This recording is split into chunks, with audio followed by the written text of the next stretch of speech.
Peace and blessings. This is Rayesa Gheewala, the Divorced Muslimah Coach. And I'm really excited about my special guest coming on today.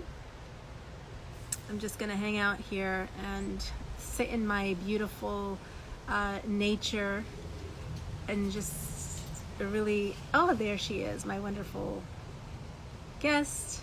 Assalamu alaikum. Assalamu alaikum wa rahmatullahi wa barakatuhu. How are you doing, gorgeous? Awesome. I love that. So good to see you. You too. Oh my gosh, so honored, so incredibly honored.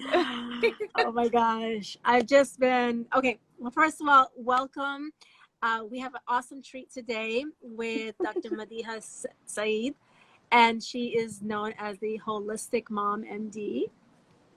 And I'm so happy to have her here today. So I am just like total fangirling over your work and over your mission and how you show up every day and the things that I've learned from you. So I'm going to have you introduce yourself and what it is that you do before we get into our juicy discussion. Juicy discussion.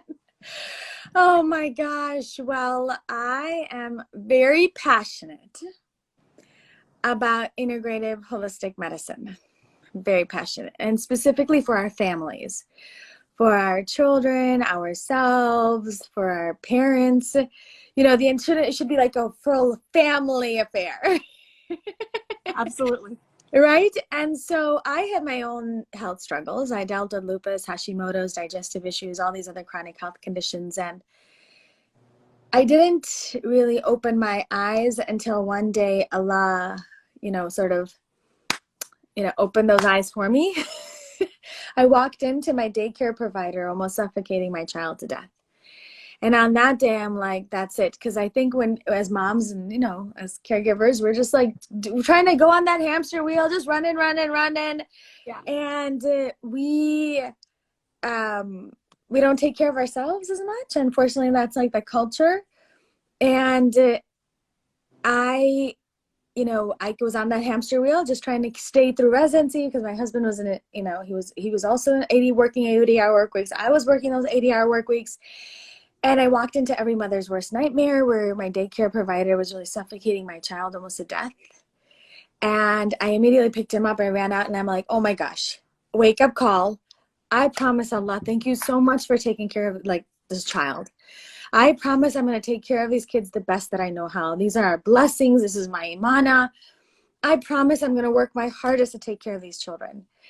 And right after that, I had to take a step back and say, wait, I myself am falling apart.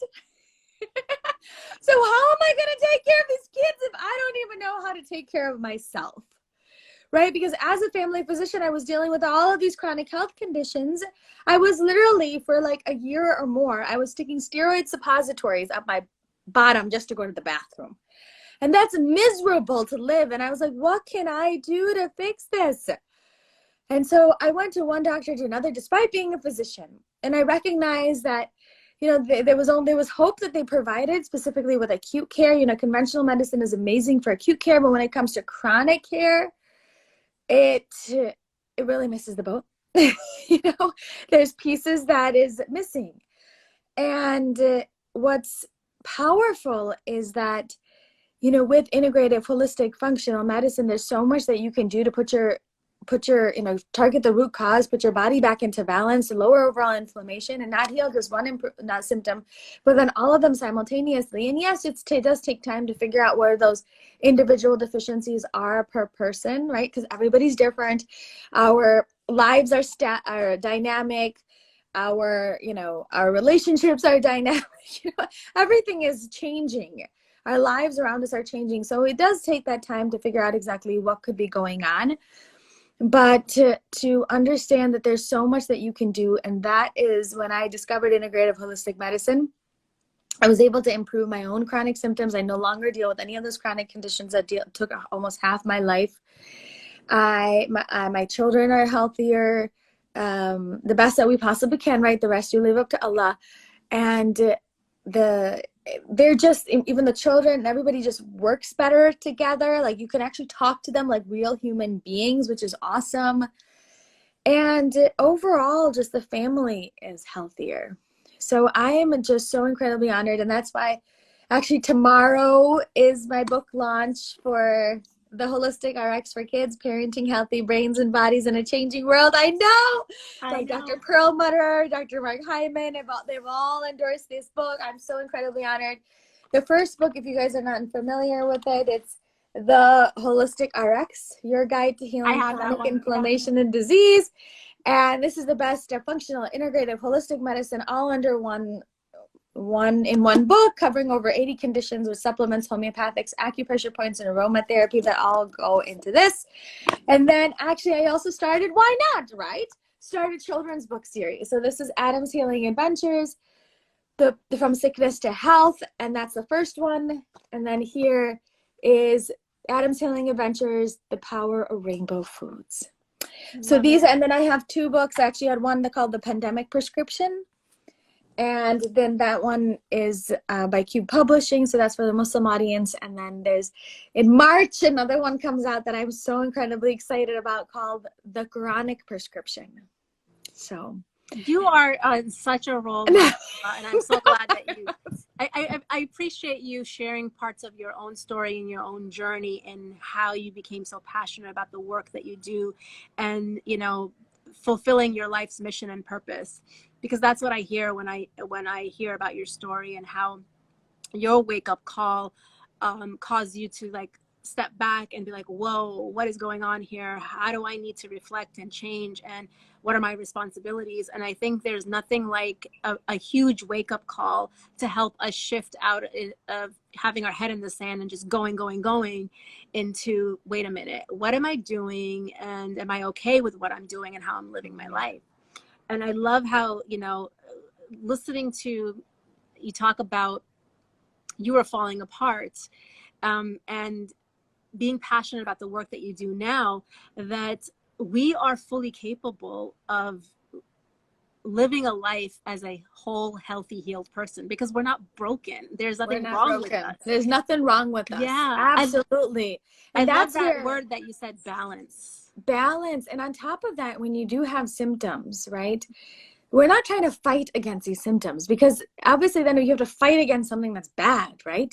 You're not going to fight against something that's, so when you, like, for example, if you have cancer, or if you have digestive issues, or if you have an autoimmune condition, you know, the common words and phrases that we use is, we're going to fight this, right? We got to fight this together.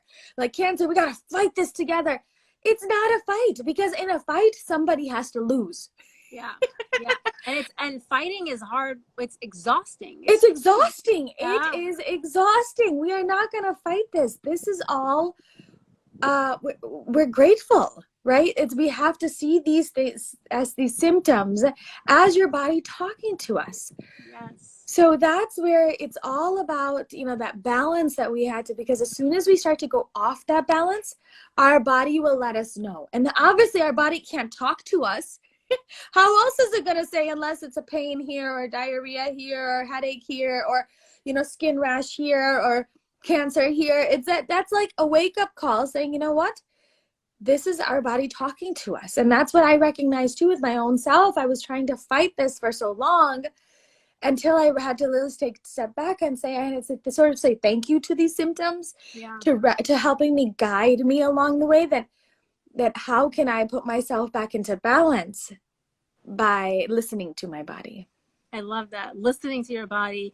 And if you're just joining us now, welcome. We have Dr. Madiha Saeed, the Holistic Mom MD, joining us, dropping all of her gems and wisdoms around holistic healing and health and balance in our body to be able to live a life that we actually enjoy, and how our body has the ability to heal. I want to focus a little bit on that, because a lot of the things that you talk about in terms of symptoms,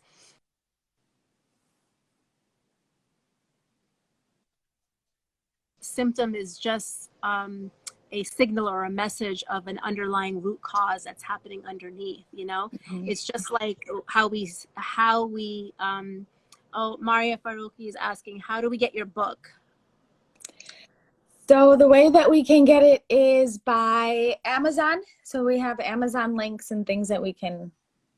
Yeah, I can post it in the link in this live on the how to access the Amazon link, and to how to connect with you on Instagram, because I know that you're on Instagram. You're very active on Instagram. Okay, we got a little technical difficulty. Oh, there Oh you my are. gosh, so sorry. I pointed at one of the comments to see if I could comment, and it just like disappeared. I'm so sorry. Okay, guys. That's okay. You're back.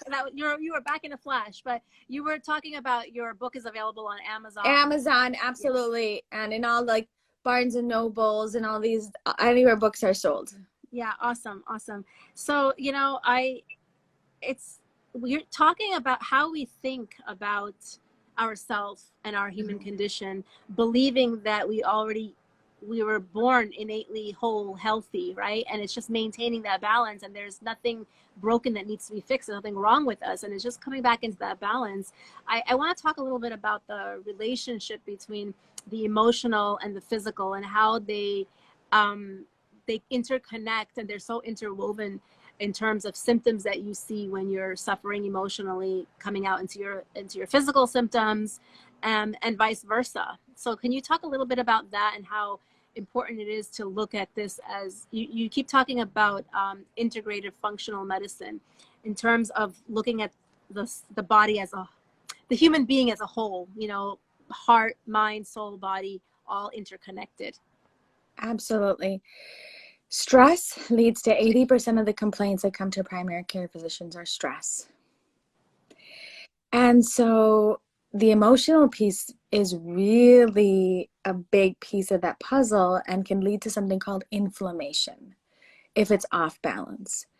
And stress leads to 80% of the complaints that come to primary care physicians are due to stress.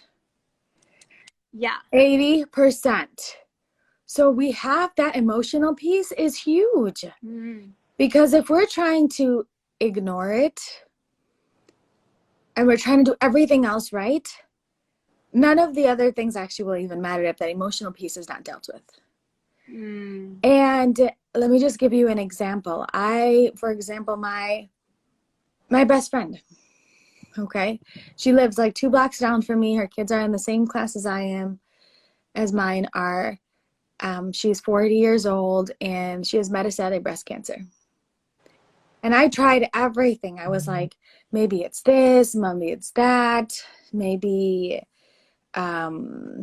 it's I even bought her an organic mattress. We changed her diet. We were thinking everything, until like last week she told me, it's actually just maybe it's my family, right? Or maybe there's an emotional piece there. So that emotional piece is really important to recognize, that can actually, even if you're doing everything else right, if you haven't dealt with that trauma, and if you haven't dealt with that trauma and the underlying guilt and suffering and just whatever the emotions that you're feeling, it's really difficult to even heal. So, and I'm glad she finally recognized that. Now we can work on that piece, right, along with everything else. But same with, I know, like there's a wellness mama, right? And wellness mama, she actually wrote the foreword of my book. I love her. She's amazing. And she actually was very overweight. And not until she dealt with her trauma that happened when she was 16 years old, her emotions, she did everything. Like literally, this woman would like fast for 12 days straight, water fast, and still like not get anywhere. Water fast for 12 days straight. But not until she dealt with her emotions, her trauma that she had, was she able to improve the rest of her symptoms. And actually, when she dealt with that, she immediately lost like 80 pounds. Yeah, right. And it does. It's so that mind-body connection is so important. And unfortunately, most of us doctors aren't really told or to like really taught how to address it. So we're not really professionals in that realm. But it's such a big piece of the puzzle. Huge. Yeah, like I know you talk a lot about in particular the brain and the gut connection, you know, and how that you talked a little bit about causes inflammation and how we process what's happening around us, right? Our emotions. And it's, you know, everybody has stress. We're all going to have stress. And especially as Muslims, we know that that's, you know, this life is all about challenges and tests. But that's not the issue. The issue is how do we deal with them? How do we process them, right? And because that will affect certain things in our gut. I mean, you explain it and you tell us how that affects our physical health and why it's so important to, yeah, we have to have like the right foods. And it's like a pairing, right? You can't have one without the other. No, you got to have both.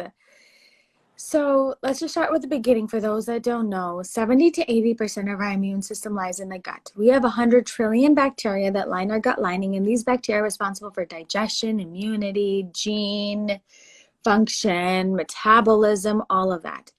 And actually in our gut, it makes 90% of our serotonin and 50% of our dopamine is made in the gut.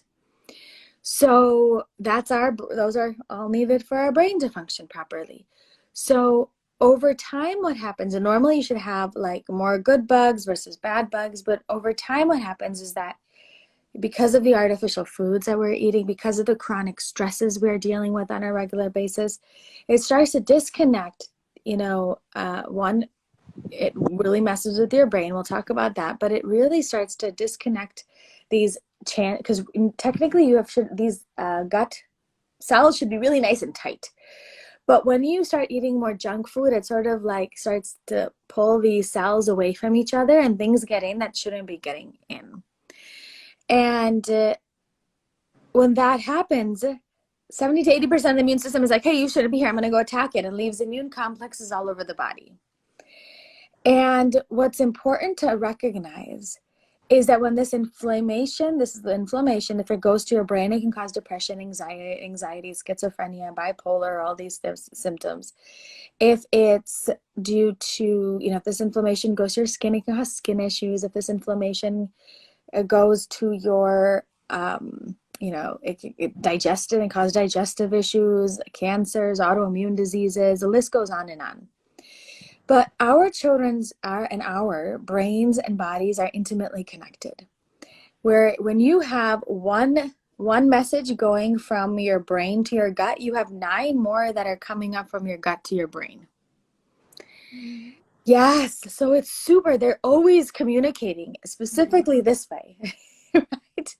I love that point you made. Like, not only is our body trying to send us messages to kind of wake us up, but it's communicating amongst all the other systems that are there to help your body function and thrive. And we compartmentalize like mental health or emotional health or spiritual health or physical health, like all of that, but it's like a one unison.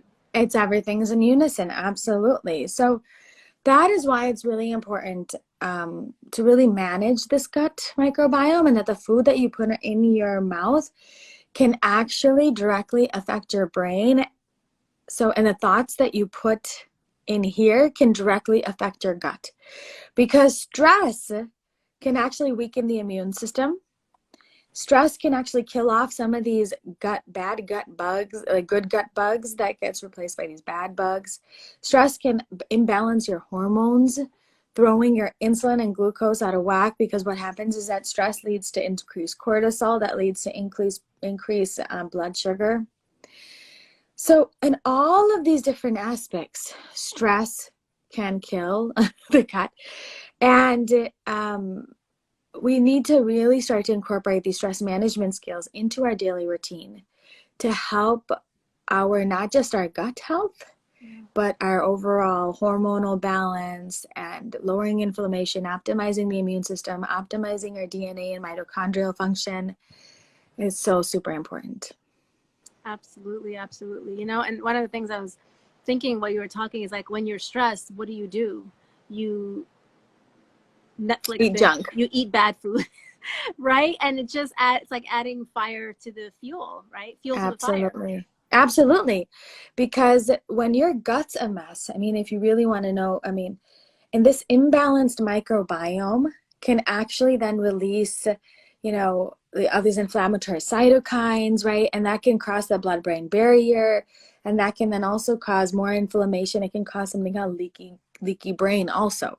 And then affects the mood disorders. So absolutely, when we eat junk and crap, we think, oh no, nothing, it's okay. You know, I'm still alive. I'm still fine. alive. Who cares, right? And I need this because I'm stressed. Not recognizing that actually that's going to cause you to probably be more stressed. It may cause like a little bit of like, you know, placebo effect at the beginning, just a little bit of happiness. But really over the long term, it really does cause more stress and anxiety and brain issues. So looking at that whole piece for whatever you're dealing with is really important. Yeah. Coach Aisha is saying, I lose my appetite when I have stress. Everybody has different. I mean, that's actually a better option. Yeah, right. I mean, the stress, the way we handle the stress, and this, I found this very helpful though, because, you know, in supporting women who are going through one of the most stressful times in their life, going through a separation and a divorce and you know, upheaval in their life and the dynamics and setting up a new life and all of that. It's, you know, the struggle, the test you're in, is what's really important and significant is how you're dealing with that. How are you thinking about it? How are you viewing it? And in terms of, you know, what's more relevant is how we respond or how we approach the challenge or the test rather than the stressor, right? Because there's some things that we can't change, and there's people we can't change. We can't change anything outside of ourselves. And listening to what you were saying is like, this is so empowering because we have so much ability to help ourselves. So much that we can do. So much that we can do to empower ourselves. And especially to recognize this is a real thing. This can cause a trauma that you've experienced. I mean, it's a traumatic event going through some separation in most cases. And that trauma can actually continue throughout your entire lifespan unless we properly deal with it. I know when they come to me, I've had lots of people where, you know, they're obviously, you know, the trauma was, you know, has been so bad, they're gaining weight, they don't know what's going on. Even without the food. Like, I know people that I've worked with too that are eating, they say that they're healthy or relatively healthy, but they're still not able to lose the weight. It's not even about the food anymore. It's just about the because of how you're processing and experiencing, it's causing a trauma internally to your body to hold on to that weight. No, absolutely, because that leads to the inflammation. And so it's really important to then incorporate these stress management techniques. There's a really great book. There's a couple of good books out there for those people that are dealing with trauma. And I really like Your Body Keeps a Score. That's a really good book, along with the Energy Code.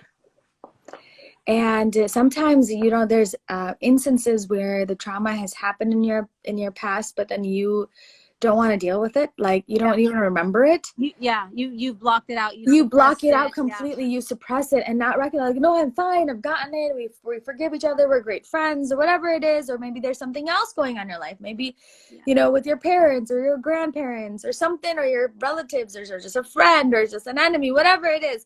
There could be some sort of underlying trauma that you've blocked out, and that's where, like, an energy code, there's a book called The Energy Code that really goes into trying to help to uncover some of those traumas, and that's helped my patients out a lot. Yeah, for sure. Sanji Dali 82 is saying that I lose weight when I stress. That can't be good.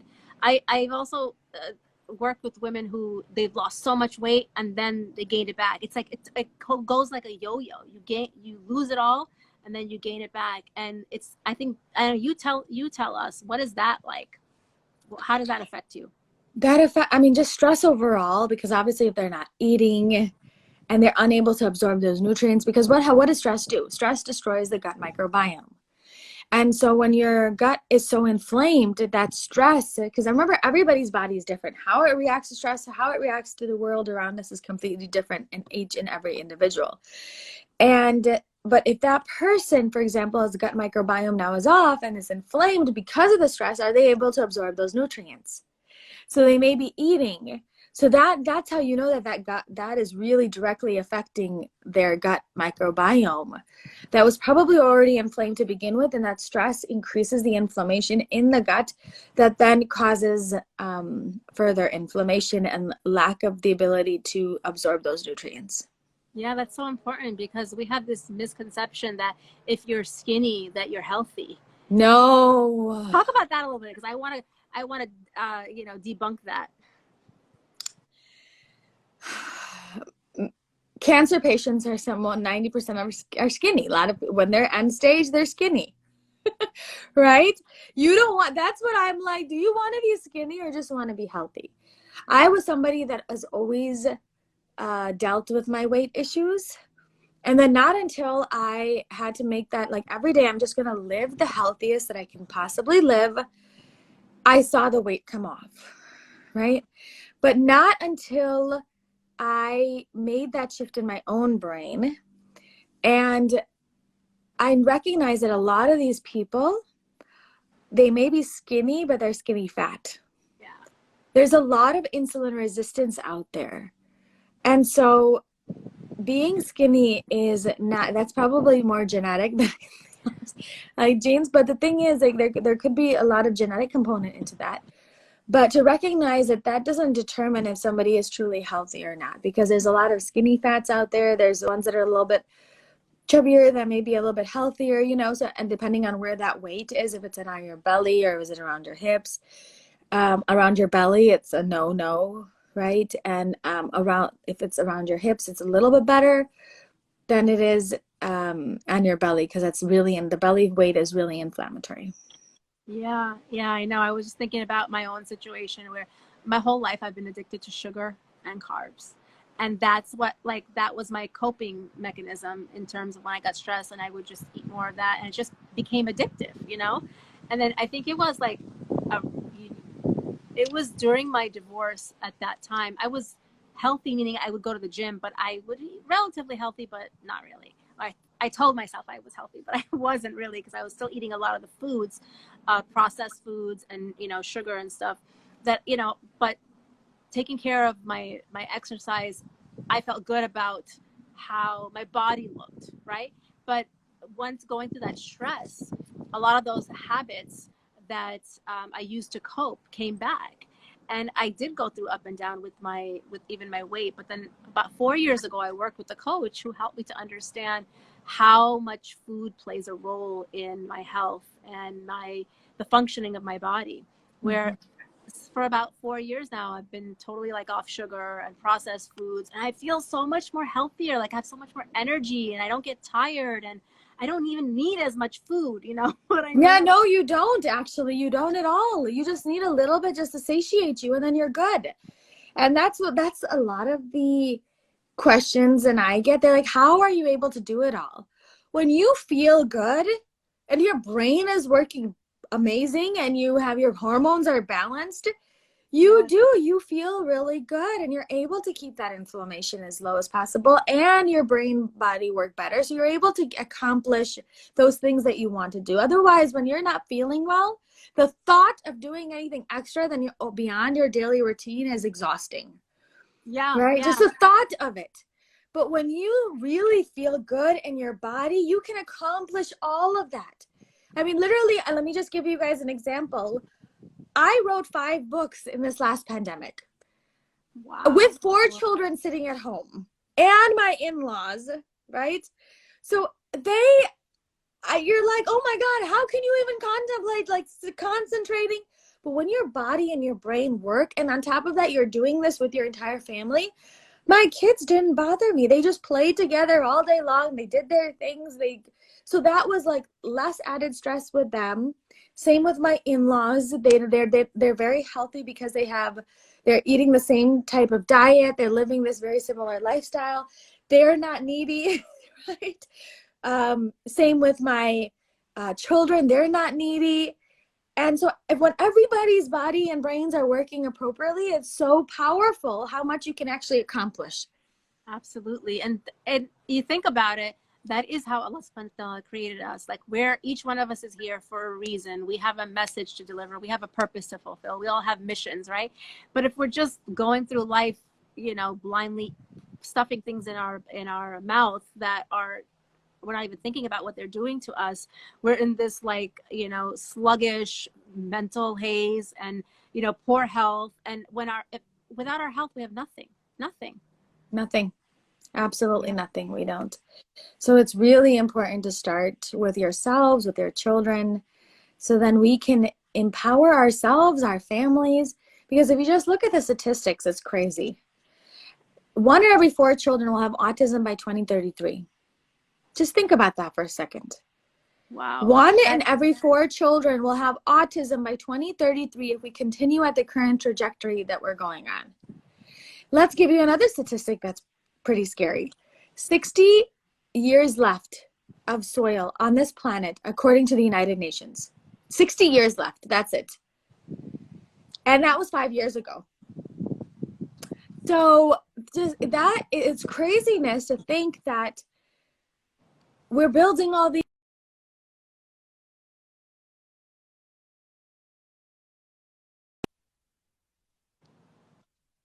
Children are all getting sicker.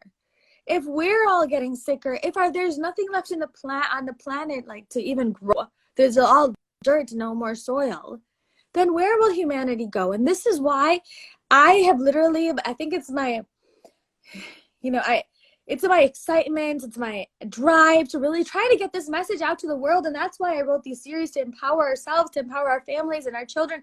And you're like, oh, no, start with your own family. I have started with my own family. My kids run their own, right? The Holistic Kids Show podcast. My in-laws are doing their own thing with the Holistic Urdu MD channel that is getting like millions of views also. So I've started at home, and now that I've started at home, I'm able to help get these resources out to the world so we can start to create a movement. And specifically us as Muslims, Allah has given us all the tools that we need to make that happen. It's us that are destroying that. So we need to now to get back in charge of our own health, you know, by using the intellect. What was the first word that Allah sent down to us? Iqra. Read. It wasn't do. Right, but we're stuck in the opposite. We're doing. We're running around. We're doing, but we're not educating ourselves about what's going on in this world. What are we doing? What are we putting in our bellies? Prophet Muhammad ﷺ says the worst vessel you can fill is your stomach. And that's a Bukhari hadith. But what are we doing without even thinking? Yeah, that's the problem. I mean, like, it's worse than the vagina? Like, seriously? Like that? Let's just say it. But think about it. Allah said the worst vessel, Prophet Muhammad said the worst vessel you can fill is your stomach. Right. Because why not any other organ system? If you can't control your appetite, yes, then you can't control. You're out of control. You can't control. You are out of control. We become like at the level of what animals do, just reactual, instinctual. Yes, you know, yes, rather yes. We are such a high-powered intellectual being that Allah subhanahu wa ta'ala has charged us as a Khalifa of the earth, right? Yes. So are we really showing up that way? We all have challenges. We all have things that happen in our life, but how are we growing from them? How are we learning from them? Are they helping us to elevate, or are they destroying us and then we've lost the plot? Like, we're here for a reason, right? And that's why I love how you've connected this, and that your mission and helping people to see how they can help themselves. Because a lot of times we just feel disempowered. What can I do? Absolutely. I don't have a choice. Yeah. We don't have a choice. This is my situation. I got to deal with it, whatever it is. This is my new normal. This isn't your new normal. You can be empowered. There's so much that can come from whatever you've gone through.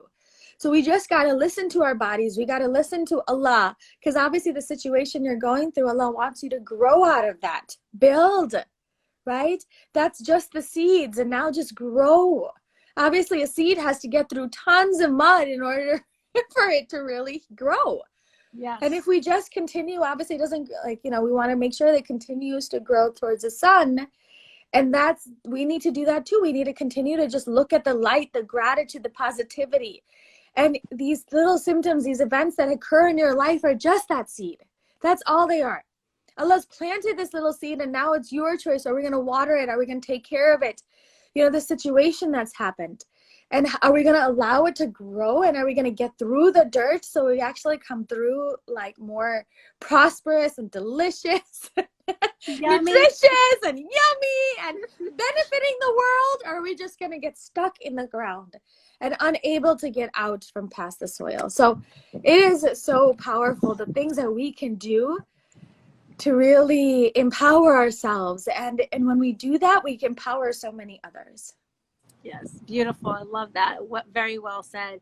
And if you can share with people where they can get more of your wisdom and more of your gems to help themselves. I think that's one of the biggest messages I'm taking away from today, is that how much personal power and autonomy each one of us has to dictate how our life is going to be, you know, in terms of our health, in terms of our experience, in terms of our well-being. So where can people find more of you? On social media, I'm a Holistic Mom MD. I also have a Holistic Urdu MD channel for those who speak Urdu or Hindi. And my books can be found on Amazon. So I have The Holistic RX, Your Guide to Healing Chronic Inflammation and Disease, The Holistic RX for Kids, and then the 2 children's books, and then even a couple books for Muslims, inshallah, one that's coming out in March of 2022, inshallah. Inshallah, may Allah subhanahu wa ta'ala give you barakah in everything that you do and elevate you in this life and the next for your intentions and your efforts to fulfill your purpose. Oh, thank you so much for coming on, everybody, and sharing and just spending your time and giving part of your time with us here. And jazakallah everyone. Sending you all loves. Thank you everyone for joining and listening and participating. I hope that was beneficial for you. And inshallah, I look forward to doing something like this again. I would be honored. Yay. Assalamu alaikum. I'll see you later, inshallah. Assalamu alaikum wa rahmatullahi wa barakatuh.